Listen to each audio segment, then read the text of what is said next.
రంగారెడ్డి జిల్లా మొయినాబాద్ తహసీల్దార్పై దాడికి యత్నం. చిలుకూరు గ్రామం రెవెన్యూ ప్రభుత్వ భూములు కట్టడాలను కూల్చివేయడానికి వెళ్లిన ఎంఆర్ఓ గౌతమ్ కుమార్ మరియు సిబ్బందిపై తిట్టదండకం. మా తడాక ఏంటో చూపిస్తాం, చెప్పుతో కొడతామంటూ బెదిరింపులు. కలకూరగంప అనే ఆర్గానిక్ కూరగాయల స్టోర్ నిర్వాహకులు చిలుకూరు రెవెన్యూలోని ప్రభుత్వ భూమిలో కబ్జా చేస్తూ నిర్మాణం చేపడుతున్నారు. ఈ విషయం తెలిసి అక్కడికి వెళ్లిన మొయినాబాద్ తహసీల్దార్ గౌతమ్ కుమార్ వారి సిబ్బందిని చిటికెలు వేస్తూ బెదిరిస్తూ తిట్లదండకం అందుకున్నారు. తాము కబ్జా చేసిన భూమిలోకి ఎవరి అనుమతి లేదని, తమ అనుమతి లేనిదే మీడియా కూడా రావద్దంటూ హెచ్చరించారు.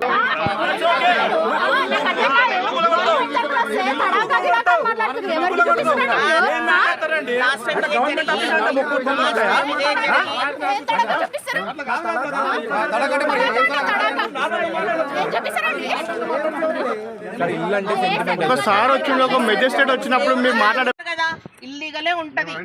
లేదు మీరు ఇల్లీగల్ అన్నారు కదా, ఇల్లీగల్ మీరు ఇల్లీగల్ అన్నారు కదా, అయిపోయింది. మీరు అయిపోయింది ఇల్లీగల్ అనే మాట అన్నారు కదా.